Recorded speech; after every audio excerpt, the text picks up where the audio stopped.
Why do you feel such a deep need to be chosen, or at least to feel like it?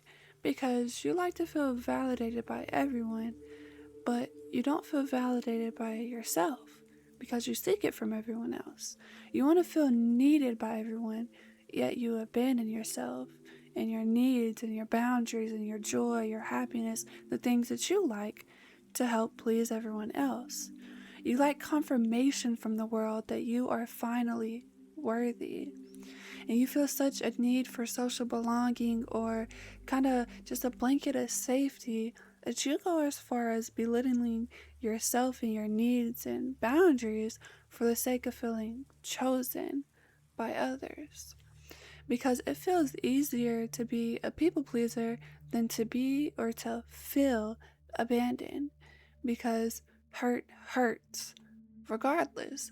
So you try to avoid it in the best ways you know how, even if that means putting on a facade to help please others. Because the last thing you want to do is feel abandoned again.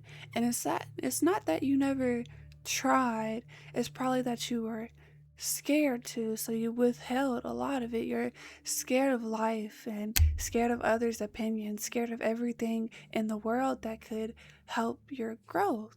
You're scared of experience. And a lot of us are scared of experience. We're not wanting to feel embarrassed or feel like we've been perceived by someone else because sometimes we don't even know who we are. We don't know who we are, at least when we're not putting on a show for others. We constantly put on a show or a show that we think others will enjoy, even if it's not truly us. Even if we probably wouldn't act that way, or we probably wouldn't say that joke or post that simple song, but we know that we may be perceived a certain way by this certain person that we're seeking that validation from. And see, I was never chosen for the roles in the school plays, and I never made the team for sports, so I thought it meant I wasn't worthy. I didn't put on a good enough act. The thing is that sometimes we put all of our energy into one thing with a pre expected or predetermined outcome. And if that outcome doesn't align with what our brains already predetermined, it automatically tells us something is off, meaning that the person that you look at first is yourself. Maybe you're not worthy, maybe you didn't do enough, maybe it's just not for you. But maybe you just have to keep trying. Maybe when you feel the need to be constantly chosen, it's just signaling that you are a priority. You want to finally feel like you're a priority, like you're needed, like someone just has you as something as simple as a thought. Like you wake up in the morning and you're a thought in someone's day. Finally, it's not a negative thought when they perceive you. And the thing is, when you felt abandoned, or you've always, if you grew up with this childhood abandonment, all you've ever wanted is to feel chosen. Because you want to feel like you finally matter, like you exist. And existing can be scary, but existing can also feel warm because for the longest time you've put on this act and just belittled yourself and kind of stood in the shadows. That way you didn't disturb others because you always thought that your true character and who you are was a disturbance to everyone else, even if you were just being yourself. So, just feeling like you are a recurring thought in someone's head, but for the first time, it not being in a negative way, you feel like you matter, you feel like you're loved, but you feel like you have to work for it. See, for years, I didn't even know how anyone perceived me, and the thing is, none of us really know, other than what others tell us. But our brains would tell us, well, they might feel this way, this could be a lie, and I don't know if that's true. But in reality, you'll never really know. That's why your own perception is reality to an extent, but it's only to yourself, if that makes sense. Because I still don't know how others perceive me because it's different person to person. But like I said, the truth with perception is that it's always different. It relies on what you've seen, how you've grown up. You're like, if it's a Wednesday, if it's a Friday, what happened yesterday. It relies on so many things, but it's such a big thing that matters kind of in our heads, especially when you're an overthinker, is that you want to know how everyone feels about you, because you just want to feel, chosen, you want to feel loved, you want to feel like you finally matter. But a thing about perception, this is a saying that I thought of and I really like saying, is just because we're both staring at the sky doesn't mean that we're both thinking of the moon. Because, like I said, perception is reality, but it's just to a certain extent. Because we're not both thinking of the same things. And two twins even cannot be thinking about the same, they don't have the same exact thought pattern. So everything is different based on your experience. But when you grow up kind of just with this abandonment, the slightest shift in someone's energy will tell you that you've probably done something wrong, and maybe you're no longer worthy. Maybe you need to stand in the shadows again. Maybe you just need to kind of make yourself smaller, that way that you can please others, because that's all that you want to do. So that slightest shift in energy will have us kind of going into this rumination. All these thoughts it kind of won't stop. The slightest, even like a dry text back, will be like, okay, maybe they don't want me anymore. Maybe you're not what they want, or maybe you never were. Right? That's what our brains will tell us. Because when you have this black void of emptiness, any glimpse of color doesn't last long. If it's vibrant, it doesn't matter. It doesn't last long, because it just gets consumed in the void. It'll begin bright and it becomes faint over time, because it needs to be constantly resaturated. So feeling picked feels like the void is finally filled. Feeling chosen, feeling loved, feels like the void is finally filled, but it's only temporary. And if growing up you felt like you've always had to work your way into love, of course you'll go for people who are emotionally unavailable. Because when someone shows you that they're hard to win over, your brain looks at it like a game. And feeling chosen by that person that is hard to win, it'll feel like you're finally a trophy, like you finally won something, like you finally achieve something that you've never had before. So it almost feels like it's healing your past pain of being kind of overlooked, kind of just always just the person who they look at and they look past, and they, like the person who's always second or third or fourth. You've never really felt first. So for anything to be a trophy, you'll go to crazy extents. And it's always to feel like you're wanted. You just want to feel finally needed. Because when you go to that person who is hard to get or hard to win over, and you finally get it, you'll feel like that person finally sees you when nobody is seeing you. So it's hard to kind of understand, and it's really hard to unlearn, but sometimes we just look for the love in others that we've never given ourselves. Because even before humans were known as humans, before I was able to wave at this camera, anything like that, before humans were known as humans, all we knew was each other. Think about it. Our minds already knew that we needed helpmates, or we would all scatter around. We knew that we needed each other. So automatically we knew we weren't meant to be alone. We can't leave each other stranded. So that isolation can drive you crazy. It'll drive you into those, like I said, those ruminating thoughts. It'll drive you into that overthinking where you feel like you can't go to sleep at night.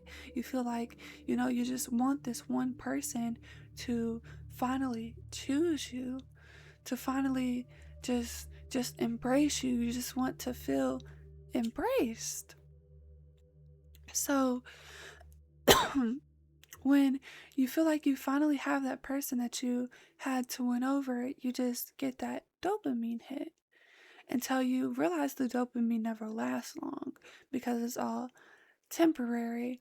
But then the thing about the dopamine is you never needed the other person.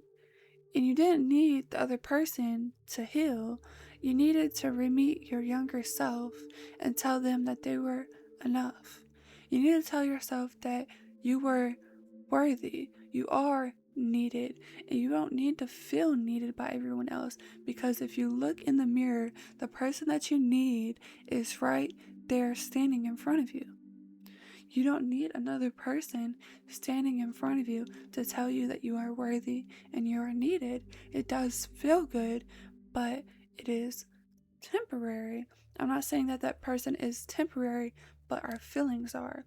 So we just need to learn to embrace ourselves, because you need to fill the void with feeling unworthy with worthiness instead of worthlessness, because your self-sacrificing is always for the fact of people pleasing. You feel like you always need to please other people, even if you start self-destructing, because you yourself are never truly pleased. And if you are, it's because the person that is in front of you, that is not yourself, is finally showing some kind of love or happiness or laughter, something that you felt like you were missing. Because I don't say all this to be cold or selfish, but you really do have to realize at some point you do matter too. And I'm not saying this to be, like I said, selfish, because I don't want anybody to be selfish. But after years of being naive and selfless, you have to realize that you need yourself. When you're alone, when I'm laying back there in that bed, I'm the only person that is laying with these thoughts. I'm the only person who can save me from me. There is no one that is coming to save you. You know, like, you have to put forth the effort, and faith without works is dead. So you have to put in the work to do these things, and it's hard. You know, going to therapy and saying you need help is hard. You know, looking back in your childhood and remembering the thoughts that your brain has tried to forget because of the trauma is hard. But it will be even harder for you to stay in this exact body with this exact brain that you have been trying to escape for the past 10 years. Sometimes we have to realize that we just need to put forth the effort and the work now. Because I know when I have, if I have kids and a family, I don't want to be broken.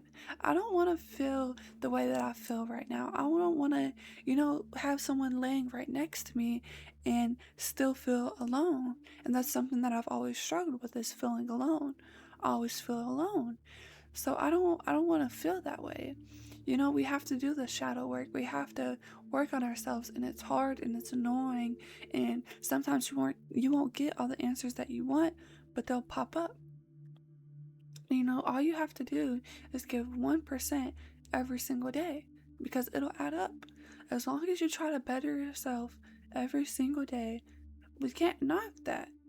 Like, you're trying to get better, you're trying to be better. That's all we can do. None of us are perfect. There was only one man that walked this earth that was perfect. So everyone will judge you and people will talk. I'm not saying that they won't. Rumors will start regardless, even if that's the old person that you were. Even if the person that they're talking about doesn't align with who you were, that's fine. Because you have to think, other people's opinions, the rumors and what people say about you, they're going to talk regardless. And if nobody talked, the world would be silent. If there were no rumors, I bet you 50% of the earth's chatter would be gone. So people are going to talk. They just want to make conversation, even if you're at the forefront of it. So you have to realize other people's opinions really don't matter as much as you think. Because you have to be alone with yourself. Well, not alone, but you have to be in this body that you're in watching this video. You have to be in the same exact body for the rest of your life. So if you're fine where you're at, and you're fine with the thoughts that go through your brain, and kind of the experiences that have shaped you in good or bad ways, then that's fine. But a lot of us realize we do need to work on ourselves. And that's probably why you clicked on this video, because you're like, maybe I do feel the desire to be chosen. Maybe I do want to feel wanted. And that's normal. Especially when you come from a broken home, a bad childhood, a different upbringing than a lot of people have came from. You want to feel loved. You yearn for such a love that you've never experienced, because you want to experience it, because you see it in the movies, you see it when you walk across the street, you see it, but you've never felt it. And you're always on the outside looking in, and that's the hardest part, is that you'll look at everyone else's experiences and wish that they were your own, to the point where we don't even value our own experiences. We don't even value the experiences that we've had, because we're too busy looking at everyone else and wishing that we were in their shoes, wishing that we were in their place, wishing that we were in their household, we had their parents, we had their, we wish for so many things, but we forget to be happy where we're at. And that doesn't mean to be content, but that means to at least feel joy even when you don't have a reason to be happy. And I say joy because when you have joy, it's a fruit of the Spirit. You don't need anything to feel joy. That's something I struggle with. I get sad all the time. So when you feel happy, you usually need something happening, So when you feel joy, you are content. Life can be throwing anything your way, and you still hit it with a smile. People look at you and be like, that girl should have broke down at least like 5 bad moments ago. People happy. When you're happy, you always have to have something happening. You have to have something recurring for you to be happy. You need someone around to be happy. You need a hug to be happy. You need that person to text you to be happy. You need that job to be happy. But it's temporary. And we wonder why we always feel empty. But sometimes we're just chasing after our ends. We're chasing after things that don't last us. We're chasing after things that have a dead end.